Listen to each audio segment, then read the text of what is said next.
திக்கெட்டும் வெற்றி முரசு கொட்டி நவரத்னங்கள் பொறிக்கப்பட்ட தங்க சிம்மாசனத்திலே அமர்ந்து நாட்டை ஆண்டவர்கள் வன்னியர்கள். சேர, சோழ, பாண்டிய, பல்லவ, சம்புராய மன்னர்களின் வழித்தோன்றர்கள் நாம்.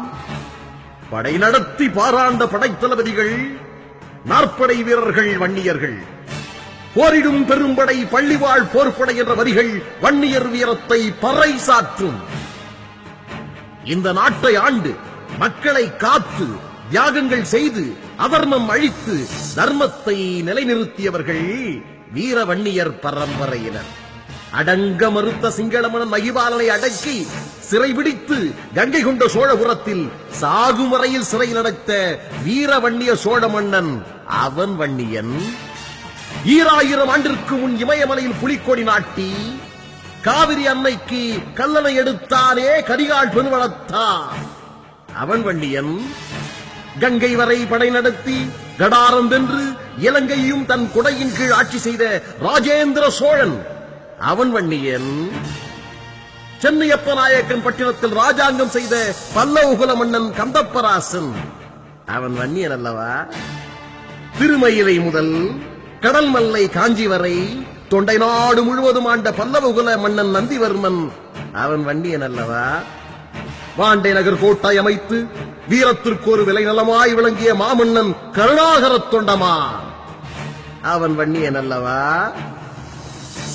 திருவண்ணாமலை நகராண்டு திருவண்ணாமலை கோபுரம் கட்டிய சோழகுல மன்னன் வல்லாளராசன் அவன் வன்னியன் அல்லவா?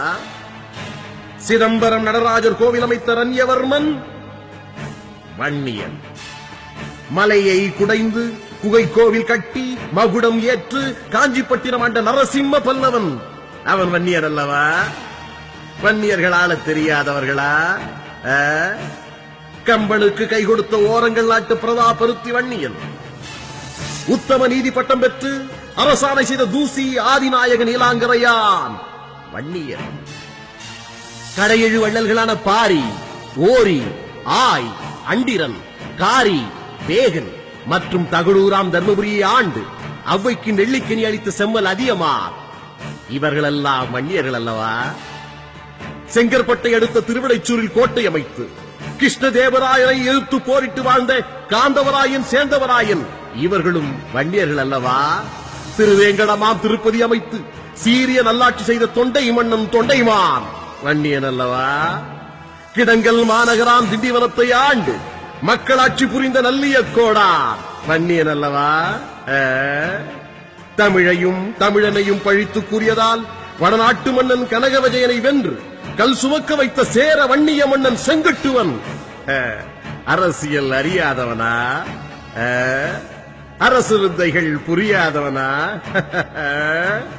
பல்லவ நாட்டு படைகளை பழித்து கூறிய புலிகேசியை கொன்று நாட்டை தீக்கரையாக்கி தன்மானம் காத்த பல்லவகுல வீரன் நரேந்திரவர்மன் வன்னியன் அல்லவா? சோழ மண்டலத்தின் முடிசூடா மன்னன் குலோத்துங்க சோழன் வன்னியன் அல்லவா? இலங்கையை ஆண்டு போர்ச்சுகீசிய படைகளையும் பிரிட்டிஷ் பீரங்கிகளையும் கதிகலங்க வைத்த அஞ்சா நெஞ்சன் குலசேகர வைரமுத்து எனும் பாயும் புலி பண்டாரக வன்னியன் இவர்களெல்லாம் இந்த நாட்டை ஆளவில்லையா? பாண்டிய மண்டலத்திலே குறுநில மண்டலங்களாக ஆட்சி செய்த சிவகிரி ஜமீன், அழகாபுரி ஜமீன், 7000 பண்ணை ஜமீன்கள் இவர்களெல்லாம் வன்னியர்கள். சோழ மண்டலத்தில் குறுநில மண்டலங்களாக ஆட்சி செய்த சூரப்ப சோழகனார், பிச்சாவரம் ஜமீன், அரியலூர் ஜமீன், உடையார்பாளையம் ஜமீன் அனைவரும் வன்னியகுல அரசர்கள். வன்னியர்குல அரசர்கள் வீர வன்னிய வழி தோன்றல்கள்.